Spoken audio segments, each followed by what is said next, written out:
Hoy hablaremos de la naturaleza como sujeto de derechos.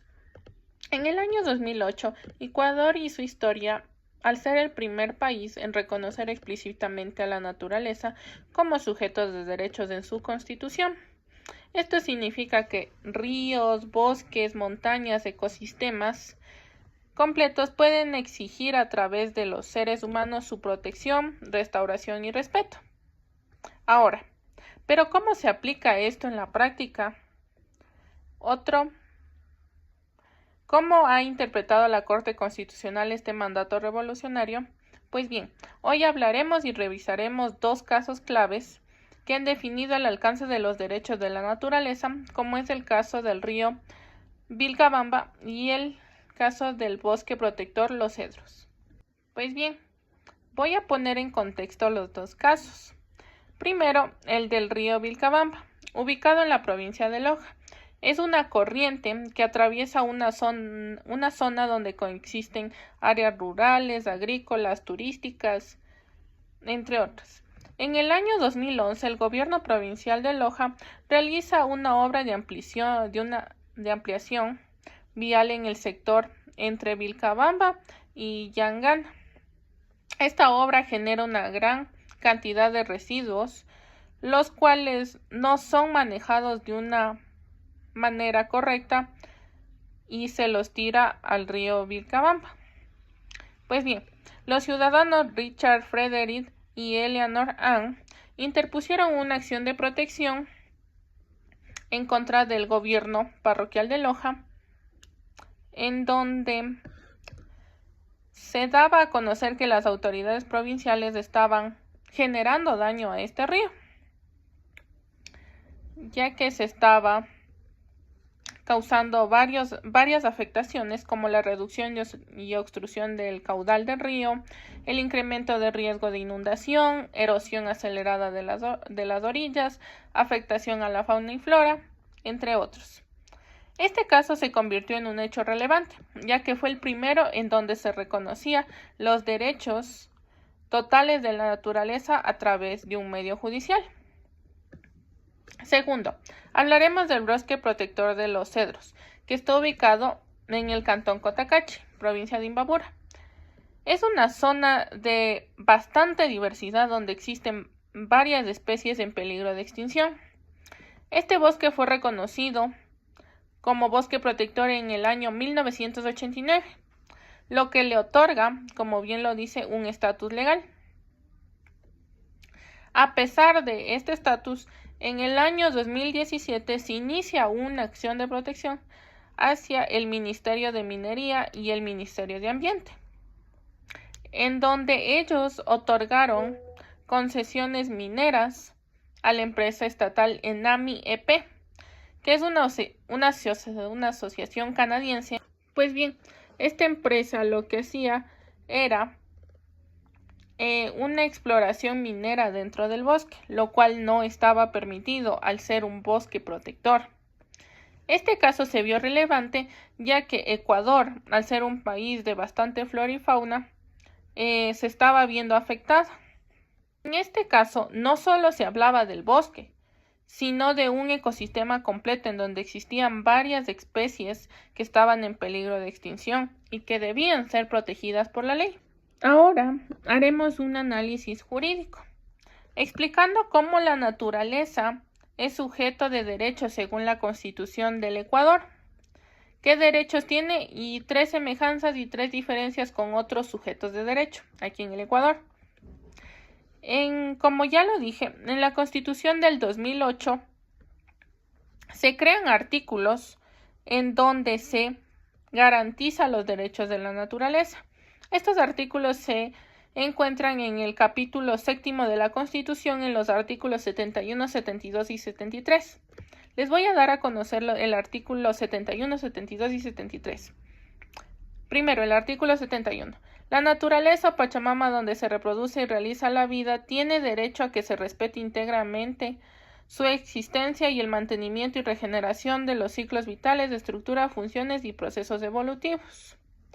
72. La naturaleza tiene derecho a la restauración. Esta restauración será independiente de la obligación que tiene el Estado y las personas naturales o jurídicas de indemnizar a los individuos y colectivos que dependan de los sistemas naturales afectados. 73. El Estado aplicará medidas de precaución y restricción para las actividades que puedan conducir a la extinción de especies, la destrucción de ecosistemas o la alteración permanente de los ciclos naturales. Entonces, si analizamos un poco ambos contextos, el del río y el del bosque, se está vulnerando los derechos de tanto del uno como del otro.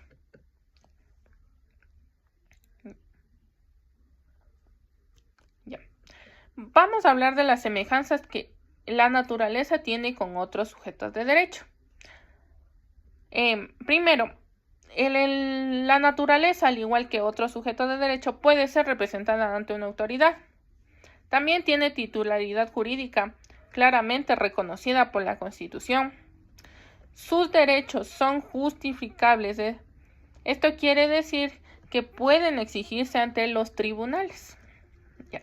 Hablaremos de las diferencias con sujetos tradicionales o con sujetos parecidos.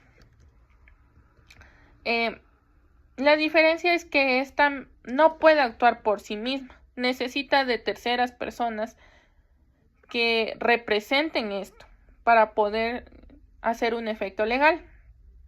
Este tipo de derechos no se basa en la dignidad humana, ya que no hablamos de humanos, sino de seres vivos. Y por último, su finalidad no es el bienestar individual, sino la preservación de ecosistemas y la protección de la naturaleza y biodiversidad. Vamos a hablar de algunos argumentos en donde la Corte Constitucional en los casos seleccionados sobre por qué y cómo la naturaleza debe ser reconocida como sujetos de derecho, características y particularidades. Primero, el río Vilcabamba. La naturaleza no necesita demostrar daño a humanos para ser protegida. La carga de la prueba recae en quien puede causar el daño, mas no en la naturaleza. Se ordena la restauración completa, mas no una compensación económica como se lo haría en un humano. En el caso del bosque protegido, los ecosistemas completos tienen derechos autónomos, como bien lo dice la Constitución. La minería en áreas protegidas contradice estos derechos. Sin embargo, no les quita tales derechos. La incertidumbre científica favorece a la naturaleza. Pues bien, haremos una comparación con otras jurisdicciones o sistemas legales donde la naturaleza es reconocida o no como sujeto de derechos. Tenemos el primer ejemplo, que es Colombia, que reconoció la personalidad del río Atrato y a la Amazonía. En Nueva Zelanda, el río Wanganui y el parque Tehuelche tienen personalidad jurídica. En India, la Corte Suprema intentó reconocer los derechos al Ganges y al Yamuna, pero se les negó. En Estados Unidos, las ciudades como Toledo han aprobado estatus locales, pero suelen ser anulados por los tribunales. En conclusión, en esta comparación con otras, podemos decir que legalmente y constitucionalmente el único país que le otorga derechos a la naturaleza es Ecuador.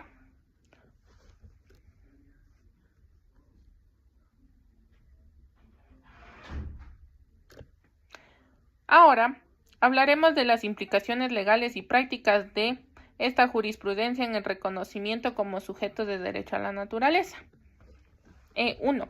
Cambia la forma de evaluar proyectos extractivos, exige una restauración ambiental, mas no compensatoria, obliga al Estado a proteger ecosistemas incluso frente a políticas económicas, y esto abre la puerta a litigios estratégicos en donde se protege la biodiversidad y los ecosistemas. Impacto y relevancia. La decisión de la Corte no solo ha detenido proyectos que amenazaban ecosistemas, también ha transformado la manera en la que pensamos acerca de la naturaleza, ya que nosotros como humanos pensamos que solamente nosotros tenemos derechos y no la naturaleza. El caso del río Vilcabamba marcó el inicio de esta nueva manera de pensar, mientras que el del bosque protegido consolidó un enfoque más económico y sistemático y preventivo para estos ecosistemas y naturaleza.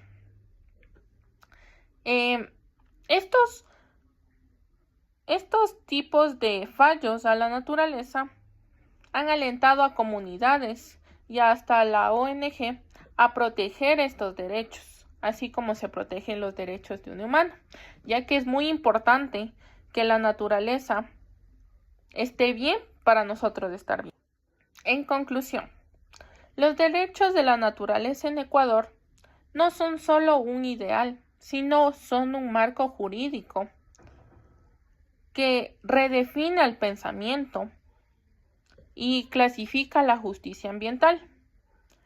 Los casos analizados nos dan un énfasis en que la Corte Constitucional ha asumido el rol protagónico en la defensa de estos ecosistemas, como se lo debió haber hecho siempre,